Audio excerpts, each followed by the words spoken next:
Gentlemen, you can't fight in here. This is the war room.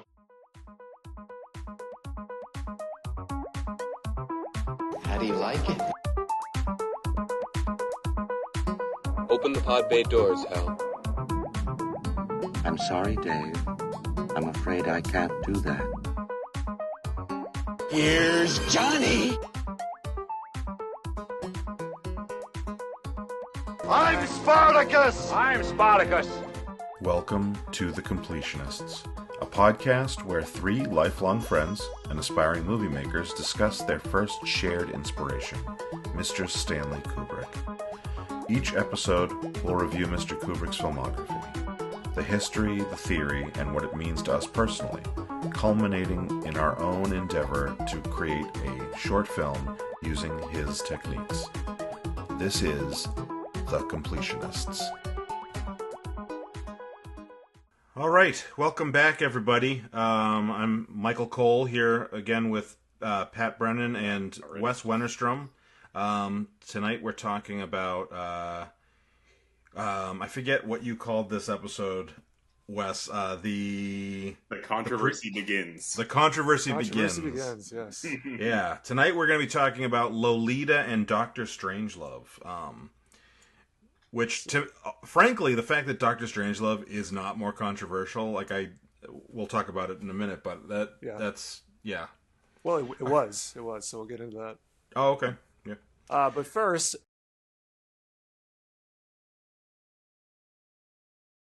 how did they ever make a movie of Lolita? Yeah. So, you both have read the book? Yes. Yeah. And I tried to reread it this time. I couldn't quite get all the way through it, but I have read it before. Okay. So I have not read the book, so I'm going to ask some questions, and you guys are going to be like, Mike, you ignorant slut. I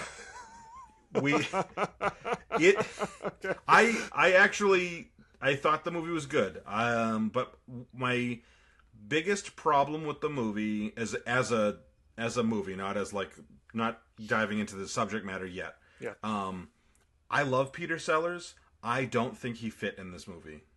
The way that he played that performance, and is the character like that in the book? And I haven't seen the Jeremy Irons version. At the end, a little bit. The end does match up, but parts of it just don't at all. He used a much smaller part in the book, he didn't. I don't think he did. And it's been a while since I read it, but I don't think he does all the characters and everything that he does. Mm-hmm. And I think that's definitely true, Mike. It's kind of left field in the. Movie. Well, and having seen Dr. Strangelove already, I was like, and I've seen Pink Panther and a bunch of other Peter Sellers stuff. I'm like, this is Peter Sellers. I get this. This is not a problem, except that it just doesn't fit with the tone of the rest of that movie. Right. When he's like, yes, it's a terrible, terrible thing, and you're like, what are you doing right now? Being real weird and silly. It's strange because number one, it doesn't really translate in the movie, but Peter Sellers is also like a pederast. You're right. Not Peter Sellers, of course, but the character Claire Quilty. Yeah. And it doesn't really show that in the movie. And that kind of fits in with the rest of the movie because, the book has some very graphic sexual content, and the movie almost completely skirts it. It's almost like a farce of the book. So in that way, I think maybe Peter Sellers could fit in, but I didn't particularly like his character, especially in the hotel where he's like, oh, is the room okay? Did you like the room? Did you like the room? It just gets annoying, Yeah. So I'm wondering, and maybe this is, so obviously that material in 1962 on film had to be, I was amazed at how close they got to that without having to skirt away completely. I wonder if we can't just clearly make this guy a pedophile, so what we'll do is we'll just make him real shifty and and make his intention, because it's very clear from the moment he starts interacting with Humbert that he is interested in the girl. Mm-hmm. And so I think that that's the one thing that's really effective about the way that is he he's like, oh, you're being suspicious, but and you might think I'm suspicious, but you're. And I feel like it's almost like that moment of when you're doing something illegal and you think the other person is like, hey, you got any, you got any lettuce? It's that weird, we have to dance around the topic because I'm, he's a pedophile or a pederast, and he's kind of under the assumption, and I think rightfully so, that Humbert is, and so I think maybe that's why he played it that way, and so I kind of got that, but it still seemed to not completely fit, but yeah, I think it was just tonally off. Like, I think it was, there's a different movie, I think Dr. Strangelove is that movie where that performance actually fits really well. Or any other Peter Sellers movie, honestly. But, I think Peter Sellers in that first scene, which is the end of the novel, is great. Like him, drunk and, rested. It works in that scene because you're like, oh, he's shit-faced and it's years later. But and it's a little comic relief, but it's not like... It's like watching a funny person. It's not watching a funny character. It's a drunk person, being silly. That makes perfect sense in that scene. Yeah. And it just doesn't carry through for the rest of the book or the movie. It just feels like it's out of nowhere. There was a bit of dumb comic relief, like when they were trying to get the stretcher out, he falls off the stretcher, Yeah. I honestly thought that was a setup for him to be like, I have to sleep in the bed with you now. Like I kept, it was one of those things where you kept thinking it was like, oh, it's gonna get creepy, and part of me was like, it's 1962. How much can they show and how much can't they show? Right. But there's a part where it felt like, like when something bad's gonna happen and you're waiting for the jump scare, except that it was not a jump scare moment, but it was like, oh, like I genuinely thought, oh, he's gonna have the cot set up while she's asleep so that he can say, oh, they must have brought it in while we were asleep. And then as soon as she woke up, I was like, okay, thwarted. And then, oh, the cot fell. He's going to try to go get back in the bed. And I was very surprised that they didn't go that way. So I didn't read it as comic relief as much as I read it as like them trying to Kubrick trying to tell, like, get us on like edge of like, what is he about to do? So yeah, interesting. Well, I don't know. I mean, from all I've read about this, it seems like the way that Kubrick and James Harris conceptualized this from the beginning was like, we are going to make a really innocuous version of Lolita. They never set out to create a version of it that was like trying to get at the heart of it or show like really what happens in the book, but almost like a farce of it. And they got Nabokov to like essentially do this for them. Which it's really funny. They tried to get Nabokov to write the script, and he wrote a 6-hour script of this movie. Yeah. So maybe I'm wrong. Maybe they didn't like quite tell Nabokov like, oh, we're just going to do a farce, But But the whole idea was that people went to see what was censored, and they wanted to know, are we going to actually see this? It ended up being a huge commercial success because people kept pouring into the theaters, thinking maybe they were going to see this really offensive thing. Yeah, I think that I guess we should dive into what we thought worked. But like, speaking of the are we going to see this? That opening shot, I was like, oh shit, this is way, I know the concept of the book and the movie, but I didn't know what they could show. And like I said, it's 1962, and I have my stuff in my head about what they can and cannot show. And I was like, when they showed just her foot for the entire opening credit, I'm like, this is already more risque than I'm expecting, and it I think that they did an effective job of right off the bat, like setting you up to be like, this is going to be more intense than you have seen in other movies of the time period. Mm-hmm. Yeah, I think to Wes's point, I think there was a lot of like censorship of this too, where I think Kubrick said at some point that he never would have even attempted to adapt this if he knew how much censorship he was going to encounter. And I think that had a real noticeable effect on this, just from the fact that in the novel, she's 12 years old. In this, she's 14. And, that's not a huge difference, and it doesn't make it, anything right, obviously. It's still very, disgusting.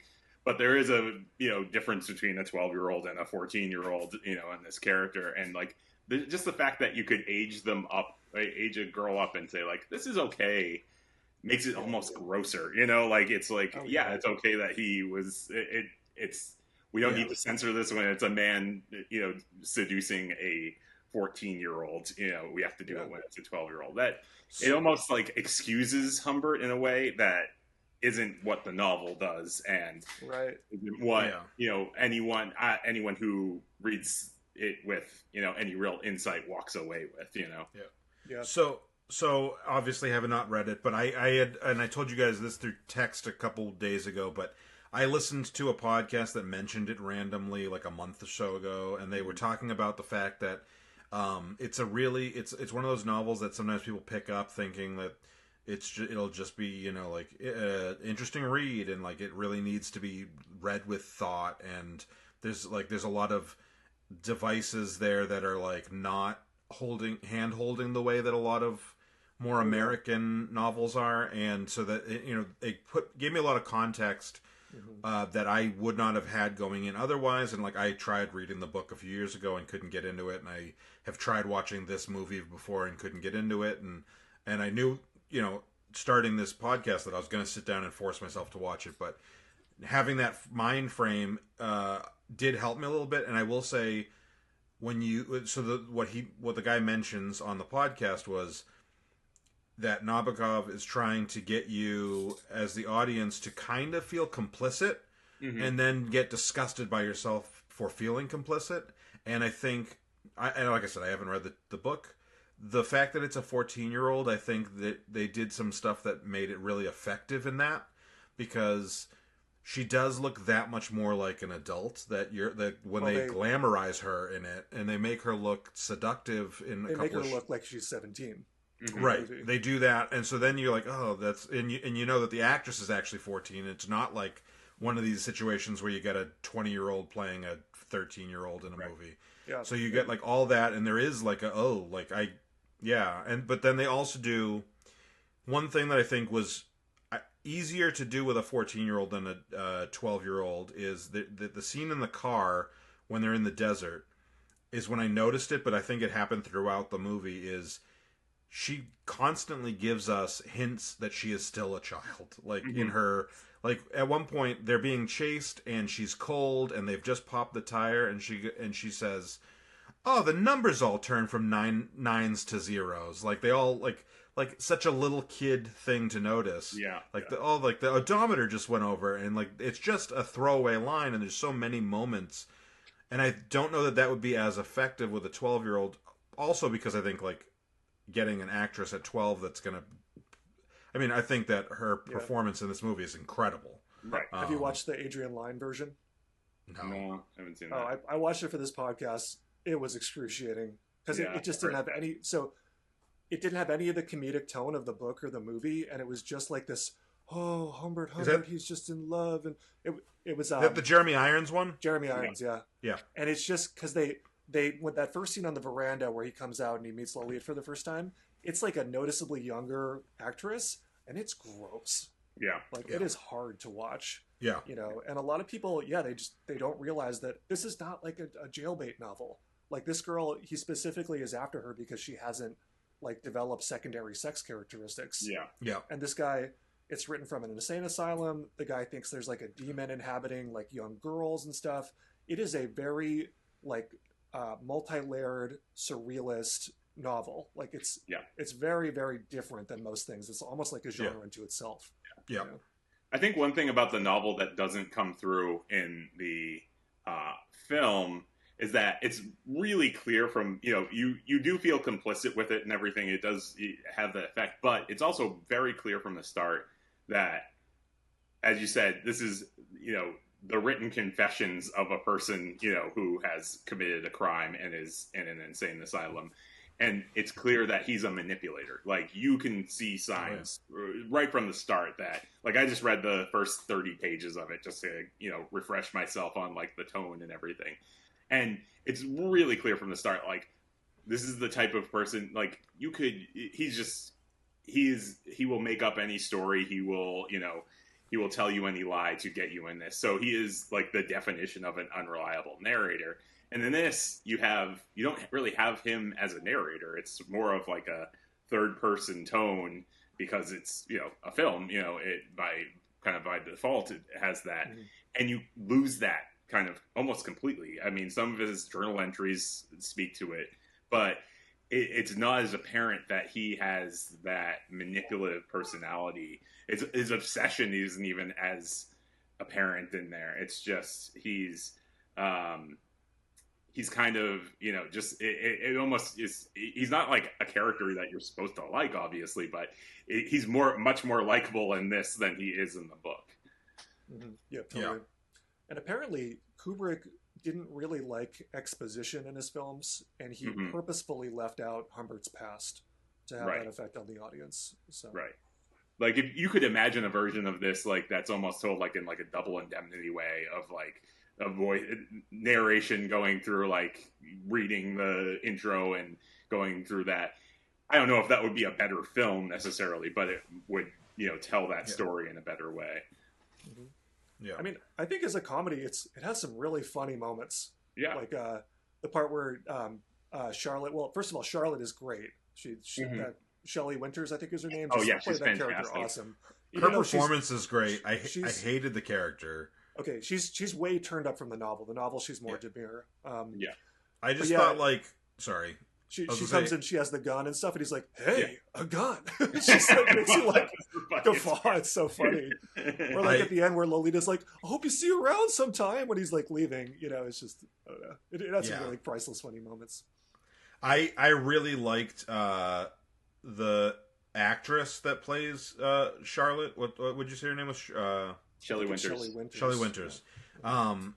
But I will say that I really thought that the character was just like clearly written and directed by a guy as like, okay, be a hysterical woman. Like, be the absolute most stereotypical hysterical woman ever. And it's surprising. I mean, I guess up until this point in the movies, we haven't seen much with Kubrick from women characters. I would say that Spartacus's wife is a really good woman character.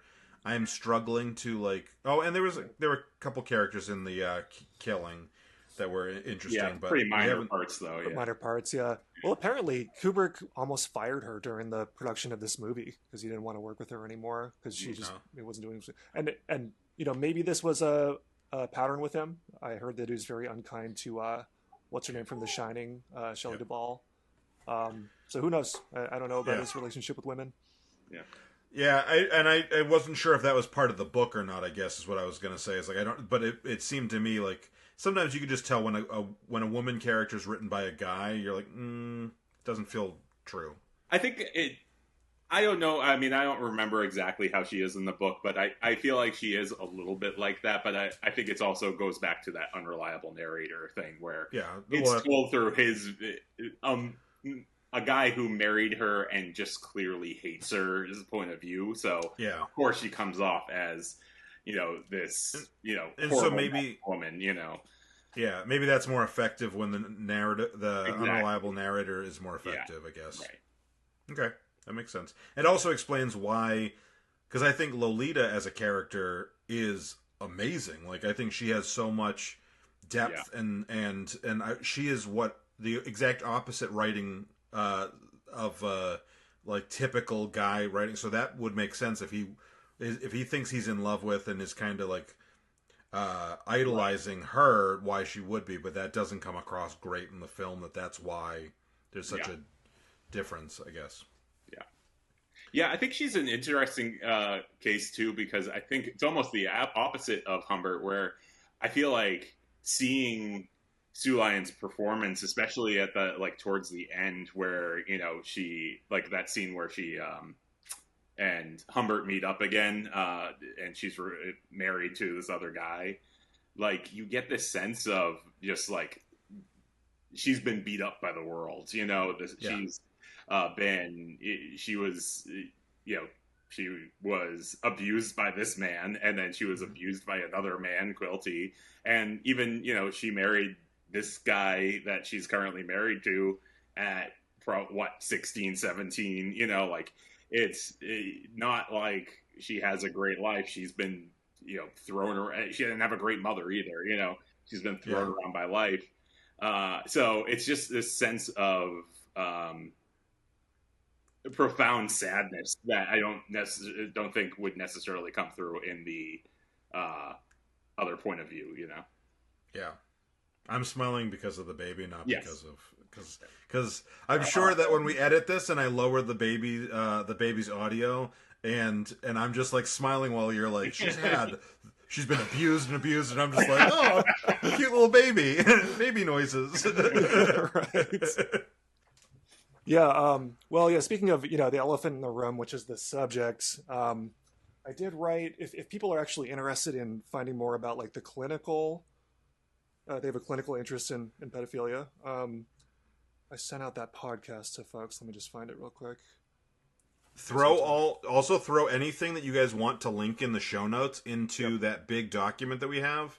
And when I'm editing and posting, I will put all the stuff in the show notes, including like, here's resources on this stuff. Cause I mean, okay. Yeah, it's Forensic Pedophilia with Dr. Cummings. Okay. Cool. All right, so did we want to do our one sentence summary, or do we want to keep going on this for a little bit, or how do we? Sure. Are we each doing one? Sure. Okay, I'll go last. Okay, I didn't go over the top this time. I didn't prepare one, so Pat, you start. Oh, I didn't prepare one either, but let me go. The imperfections of adaptation lead to fascinating discoveries. Oh, I know what I was going to say. And this is actually not me, but Pat's guy, Chris Marker. He said, censorship is not the defamation of the show. It is the show. Chris Marker, the man. I'm going to go with, you're disgusting, and if you don't believe me, you will at the end of this movie. Because I feel like watching it made us complicit and implicated in that. And I think that's the point. I think Lolita is a fascinating cultural phenomenon, and like you look at the movies that have all these Lolita characters, like Buffalo 66, the Twin Peaks series. Lana Del Rey wears those glasses on everyone. Right. And just the crazy rampant sexualization of the American teenager, like that. Yeah. What's that crazy HBO show that makes you not want to have kids? Euphoria. Euphoria. Yeah. Have you guys watched it at all? Yeah, I've watched fucked up. Yeah. I've watched the first episode or two, and Sarah and I watched the first one together. I don't know that she watched. I don't remember if we watched the second one. And I was like, it feels like really sad porn. Yeah, exactly. That's kind of the idea, I think. Oh, speaking of, I just wanted to read this line from the epilogue to Lolita. So he says, it is also true that in modern times the term pornography connotes mediocrity, commercialism, and certain strict rules of narration. Obscenity must be mated with banality because every kind of aesthetic enjoyment has to be entirely replaced by simple sexual stimulation. Mm-hmm. So, yeah, I really thought he was kind of rebelling against that. So it was kind of interesting. Okay. Back to your point, though, on the complicity, I did want to mention, like, the poster of the film is part of what's so iconic about it. And I think it's so interesting because you see that poster and she's got the heart glasses, she's the lollipop. It feels very seductive in that way. You watch the film and she's not seductive in that way, and it's a interesting, there's a cultural significance to the poster to the film that's gone beyond the actual film itself. That's really interesting. That's where all that Lolita style and stuff comes from. It's almost just like that one image rather than what actually happens in the film or the book or, anything. Mm-hmm. Yeah. Yep, totally. I had a question for you, Mike. Did you feel like this film is going to match your section of our short film? Kind of the tone of it? Because no. Well, but you have this kind of like this ironic narration. Yeah. And I was wondering if like the irony of this film and the parody of it is going to match like your tone at all. I mean, I would say that maybe mine is a mix between the tone in I think what I was going for was closer to Doctor Strangelove, but I think that because I'm playing it deadpan, it may come across more like this. It's somewhere in between in the tone. But my thought was make this kind of a on the nose in some ways, like satire, like, which as we get into Doctor Strangelove, I will defend that statement because it sounds dismissive, but I don't mean it that way. Mm-hmm.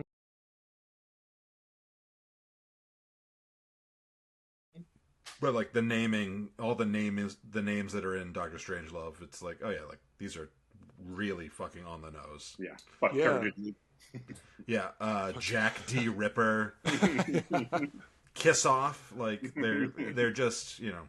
What's the Muff Merkin is the name of the president or something? Yeah, it's something like that, and I didn't. It's not Muff Merkin because I would have laughed so hard if he said it, but it's pretty damn close now that you say that. I just didn't hit the word. Well, I find these films really interesting in their juxtaposition because one is about really intimate violence and one is about like apocalyptic, impersonal violence and like collective trauma. So, so I guess let's get into it. I mean, obviously, this is one of his classic movies. Like the image of the dude writing the bomb down is right up there with, you know, the guy talking to the computer in 2001. Mm-hmm. And it's really watchable. My wife was able to watch it with me, so we were able to watch it and have a good laugh. Yeah. And also, I'm watching a documentary on Netflix about the Cold War, and they feature this movie. Yeah. And yeah. people are commenting like, this is no documentary. This is what happened, you know? Right. So. Yeah. So I do want to get into that because I have not seen that, what you're talking about, but before we got on today, Pat and I were talking a little bit about the fact, because I just finished watching it again 3 hours ago or so, and I haven't watched this movie in probably 10 years before that.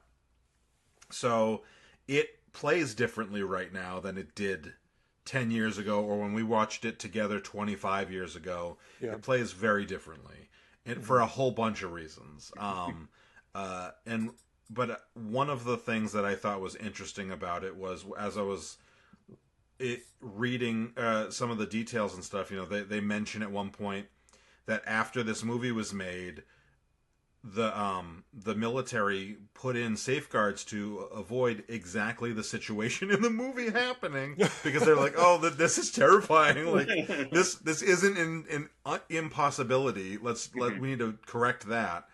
And I've listened to and I will link it in the show notes, but a podcast called Citation Needed that I listen to every week. They do different Wikipedia articles, and they talk about these Wikipedia articles, and it's comedy. But one of the articles was nuclear near misses that we've had in history, and they've been really fucking close to major nuclear war that was called off, you know, didn't go through because like a sheep herder who also happened to be the lookout guy was like, I'm gonna wait another 10 minutes before I call this in. And you know, like, but under different, you know, a different sheep herder would have been like, nah, fucking bomb, like. And so there was so many, and there were incidences. There was one or two in the summer, like, that we were all born.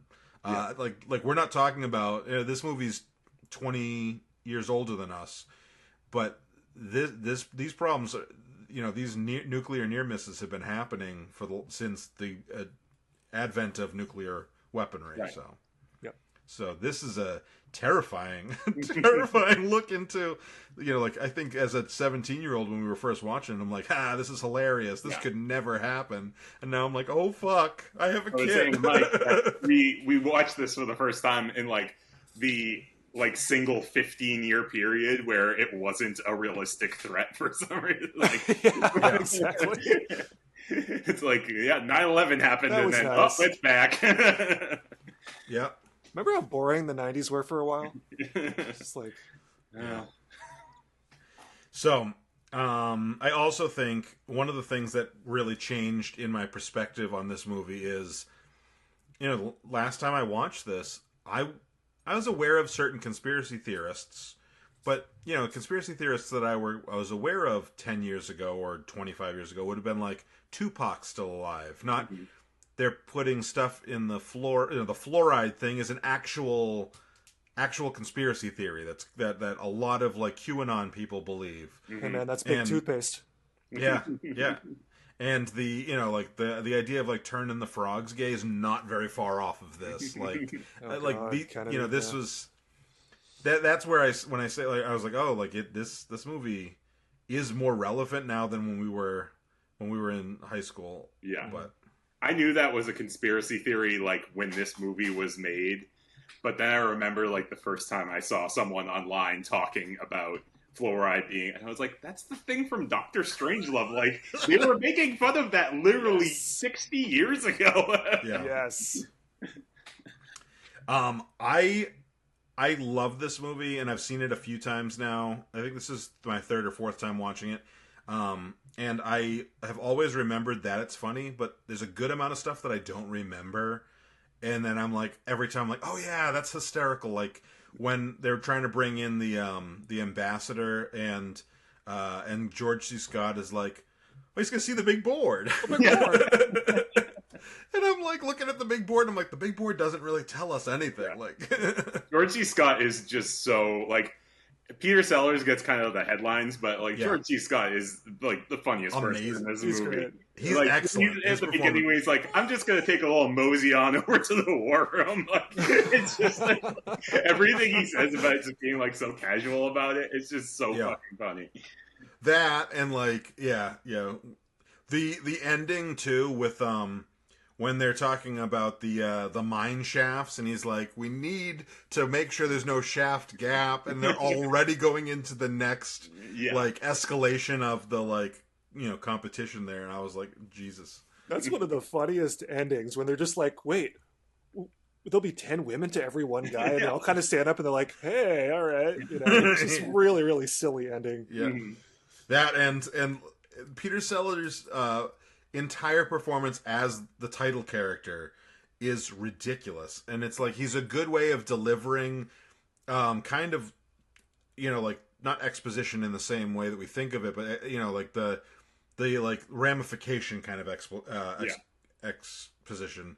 But he is so ridiculous in that like fighting the hand the whole time. Yeah. And I remember the first time I watched it being like, what is he doing? And then when it's just like, does the first, like Heil, and you're like, oh Jesus. And it's like, why is in Mein Fuhrer calling Mr. President? I'm like, this is such a weird performance. Hilarious, but really weird. Pretty weird. Apparently it was based on the lighting guy.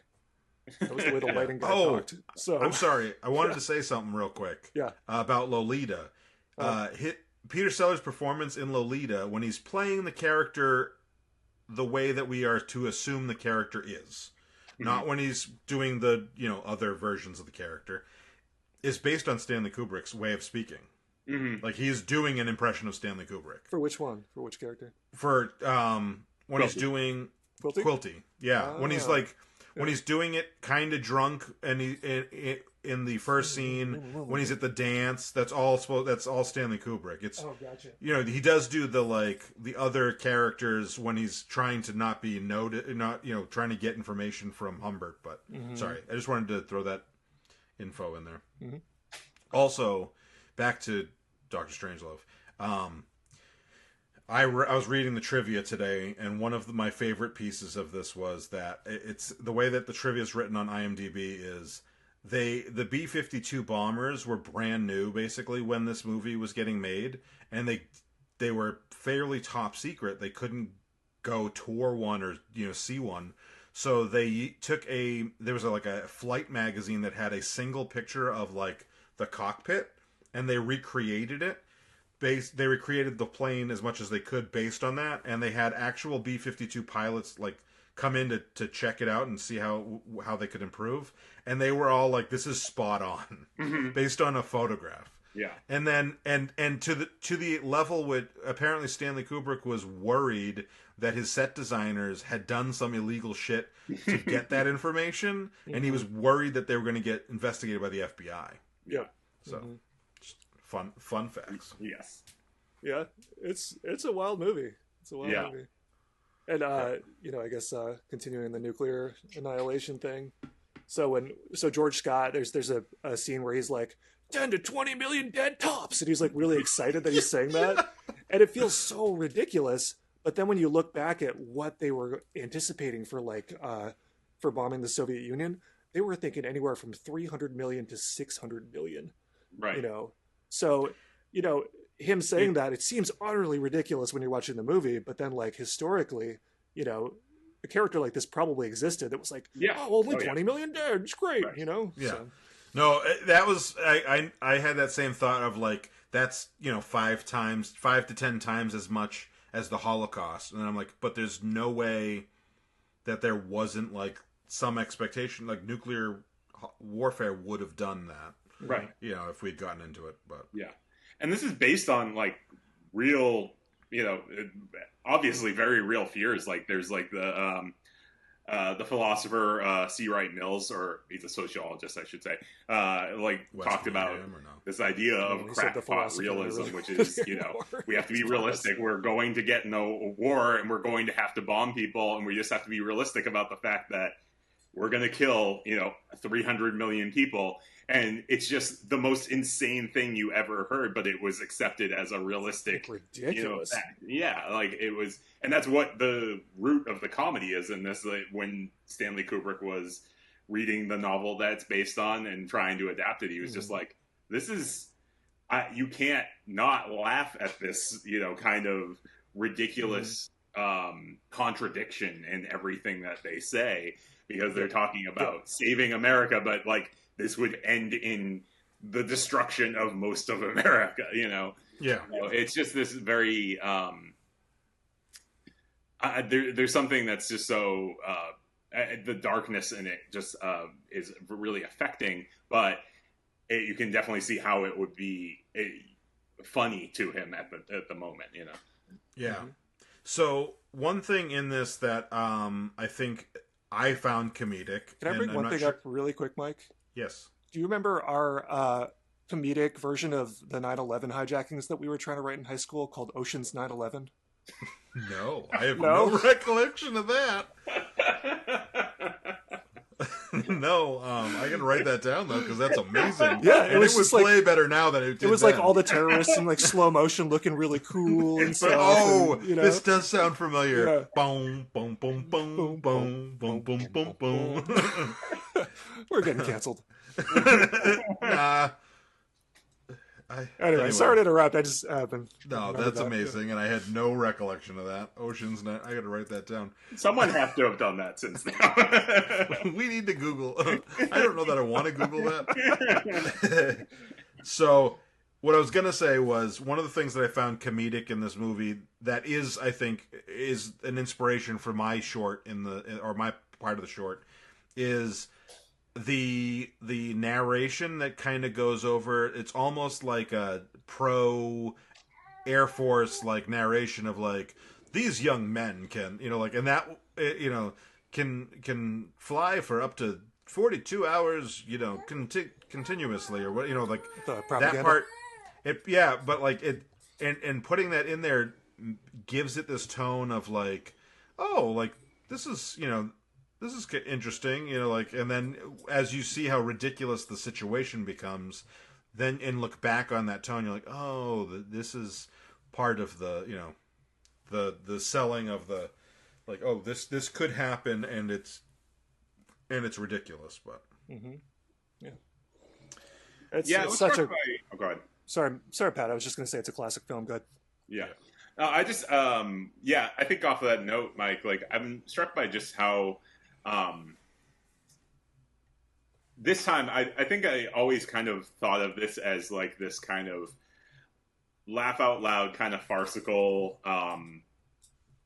comedy in my mind. When I think about it, I go back, I like think of like the lines like, "Gentlemen, you can't fight in here. This is the war room." Like those are like obviously like really funny jokes, but how much of it is just this like kind of deadpan, straightforward humor, like just the call with the Soviet premier where like they no, Dimitri just ask for skin information. Like those things are just like, they're not even jokes. They're not even like really you could just miss them, and I'm sure I did in high school. But like now, they're just the funniest parts where I'm like writing them down because they're just like so hilarious. Yeah. I think like a slow burn. So Dimitri, I'm sorry too. I'm not. Right. I'm as sorry as you are. You're not more sorry than me. Right. That's one of the things about it that I think it was like a happy accident. Like Peter Sellers was supposed to play Major Kong in the B-52, Slim Pickens part originally, and then he hurt his ankle and couldn't do it. And I feel like that part would have been completely different if he was playing it, because it would have had like this air of irony, would have been very much like, you know, the affected accent and everything like that. Where Slim Pickens didn't know he was in a comedy. He literally thought he was just in a straightforward movie. And that makes a lot of sense. Yeah. And he played it so straight, and it worked so well because it's hilarious still. Like, you know, he's got that part where like a fella could have a great night in Vegas on this, you know, which originally was going to be a fella could have a great night in Dallas, but they changed it right after the Kennedy assassination. Well, so apparently that was based on, they used to try to throw these people into the Ukraine in this when it was the Soviet Union, and they would give them all these just like crazy ration packets with just ridiculous things and $50,000 of local currency to try to go set up like these like they give them condoms and just like nylons because they thought they were going to go overthrow, you know, the Soviet Union in Ukraine. So yeah, it's just bizarre. Also, do you guys remember in The Simpsons where Homer was like pretending to be Slim Pickens, and this guy walks up and he points to a sign that says "No riding the bomb"? Yes. I really liked the guys, all of the guys in the plane, and I thought that was what I really liked most about that is that here is the guys that are arguably the most affected by the situation. They're not made, even though I know that Slim Pickens is kind of, you know, he's like the accent and he's a little bit goofy. They're not the foolish ones. They're not the joke of it. They're just like these are the people that we use as pawns, and they're just doing their best, and like while everyone else is like completely, you know, goofy and silly. So it's also interesting that in the plot of the film, like the president and, you know, Turgidson and the, you know, Soviets, they get everything right. Like they figure out the code. You know, they shoot down other planes and stuff like that. They get everything right, but this one single plane gets through, and it's those characters. Like it's just such a like it shows just how teetering it was. You know, like every fail safe works, but this one little piece comes through. You know. Yeah. And and like I said, you know, we had moments where it was literally for the like a sheep herder or a guy up in Norway who was, you know, or Iceland where the missiles and planes and stuff would fly over, being like, I'm not going to call this in. I'm going to wait 5 minutes and see if I get a call before I do anything. And like we got so close so many times. Right. And so like that one plane of people is like all it would take. Yeah, all that matters. Yeah. All right. One other quote that I saw from this, which was it was Stanley Kubrick said, because they paid Peter Sellers $1 million for this, and he said, I got 3 for the price of 6, because he played 3 characters.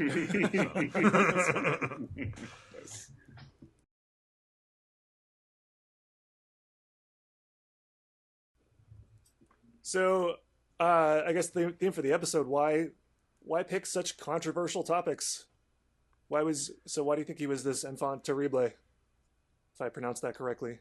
Yeah, close. I think. I don't speak French. I think he was just. I think he just had an iconoclastic bent to him. I think he knew what he liked, and you know, he wanted to tell these stories. You know, I think. Well, I think Lolita might have been, you know, kind of a commercial play because it's, you know, an incredibly popular book.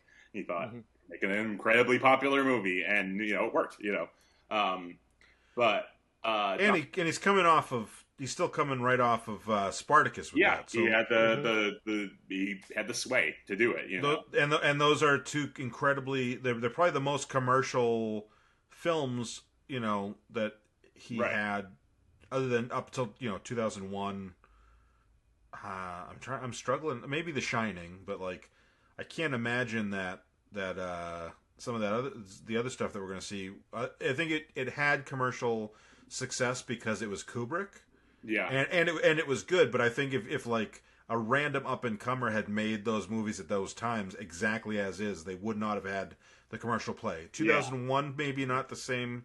The Shining maybe not the same situation, but the others I think are they're a product of his pull. Right. I think Clockwork Orange also was probably a kind of a hit just based on like the aesthetic and everything. I think it was very of its time. Barry Lyndon, I don't think was. I don't know if it was a commercial success even, but I don't think it was. I don't think it would have been.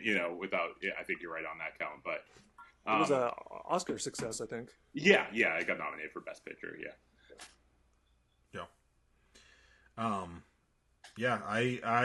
I think with the controversy too, I feel like when we're looking at his, the stuff up until now, I don't feel like he's avoided it.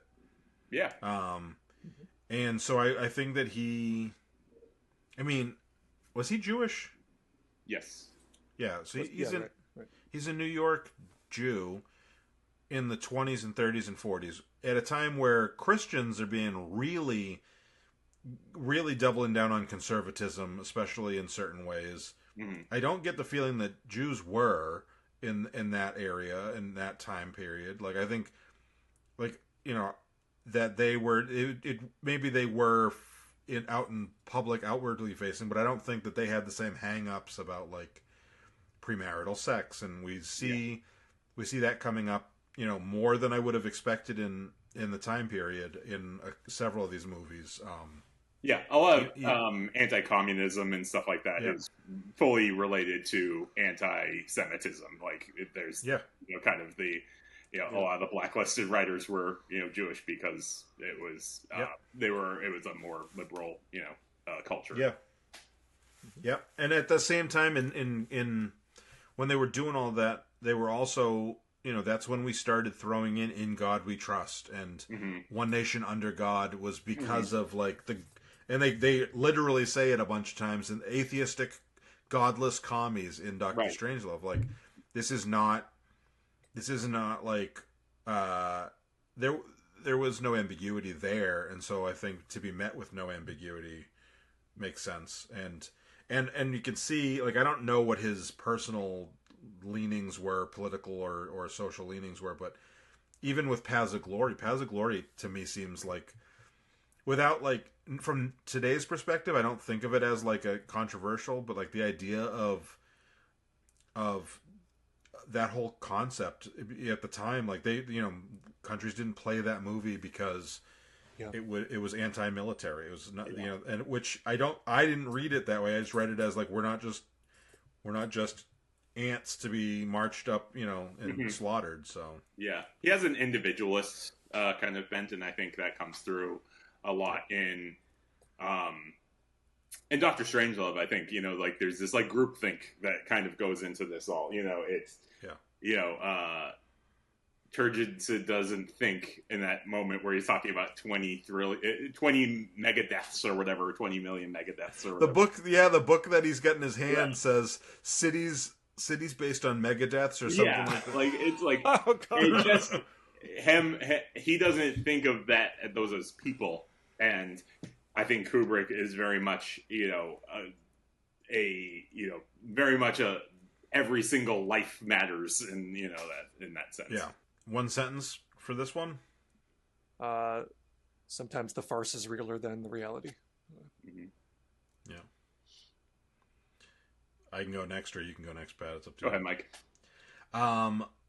My one sentence is, this is the funniest non-slapstick movie, like the funniest old non-slapstick movie. Like comedy doesn't age well other than slapstick, and this movie still is funny, and it's 62 years old.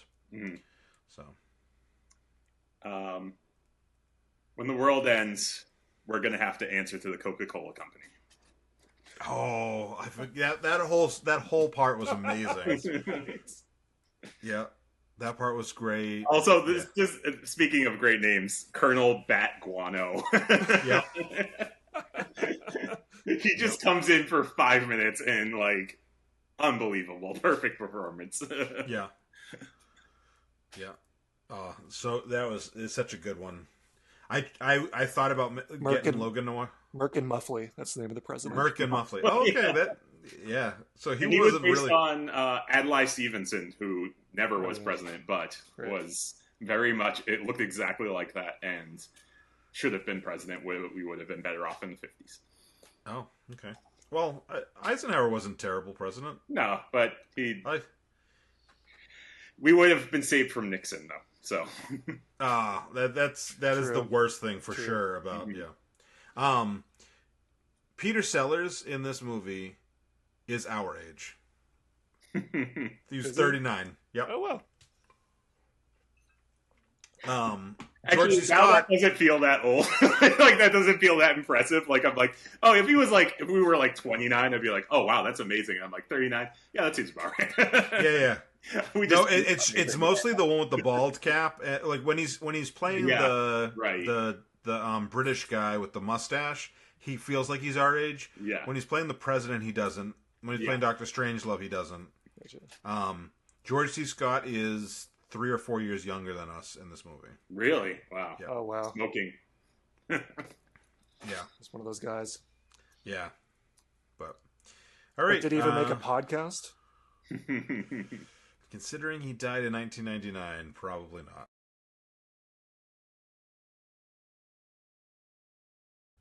I am shooting next week. Wow. Nice. Oh, Yeah. I gotta send you that rat, right? Yes. I'll do that. Okay. I'll text you my address after this. Okay. But yeah, we're shooting next weekend. I broke the news to Sarah 2 days ago that I'm hoping to shoot in our bedroom and our master bath, and she was like, "What if we rented a hotel room? Like, it doesn't really fit a hotel room." I said, "But we could potentially do a Airbnb," and she goes, "Maybe that's what we do." So, all right, well, that's cool. Yeah, I'm excited. I've been getting little bits and pieces of equipment for a couple years, and I'm like really excited to do a shoot with. I've got a boom mic operator. Logan's gonna come help with the clapboard and as a production assistant, and like Neat. hold up my reflectors and stuff. So For a second, I thought you were Very saying that Logan was going to be your boom mic operator. Production, I'm excited for. No. That's Matthew's son's gonna. I think is gonna be. He is a adult man, so. Mike, are you going to act in it? No. Okay. It's. I think it would be too much for me to deal with the camera work on this and act in it. Yeah. So. Yeah, I don't have any people that want to act in it except, well, my brother-in-law wants to do the minor part, so I'm going to do my first acting thing, which is kind of interesting. So what I've been doing is just setting up the camera and lighting myself, and then I'm reading through my lines and just seeing if these sound natural. So I'm actually like re-sculpting all my lines based on these takes. Mm-hmm. So that's been kind of a cool process. Cool. Nice. I may ask you to, if I can't do a 50s voice, the 50s voice you did for the... Yeah, it was pretty good. It may be better than mine, and I'm going to ask my two actors if they'll, because I want to get it that like perfect like today's modern Met, like that, like semi-transatlantic like I think you could do it just based on what you just said. Yeah, when we had our introductory call, you talked about that, and like you were doing it really perfectly, so I feel like you could do it. Cool. Wes is, so that will be my acting in it. Yeah. I will also be acting in mine, but it will all be narration, so that's not a lot. But I'm trying to do as little as possible in terms of, like having people in front of the screen or anything like that. So, I got some audio equipment for it. So I'm going to be doing some cool sound recordings and stuff like that for it, and have some, like an outline written out. It's kind of not a script, but it's close. So, Gotcha. Yeah. Cool. I guess we got to figure out, Pat, if the director is going to narrate it, or if you're going to narrate it, and if you're going to narrate it, how we're going to transition into that. Yeah. We'll figure that out. Okay, sounds good. Yep. Yeah, well, I'm really interested. So I already recorded part of my short. It was a podcast with some friends, and it was my first time directing people doing anything. So that was sort of enjoyable. And I kept getting them to try new takes, and they were like, okay, yeah. And then I went back and listened to it, and they actually nailed it on the first take. So I was like, I kind of tortured them for a half hour for nothing. But I don't know. Hey, it's the Kubrick it's cool way. to try multiple takes. Yeah, the Kubrick way, exactly. Yeah. If you want to be one of those really good directors from the '70s, you've got to make your cast a little miserable. Yeah.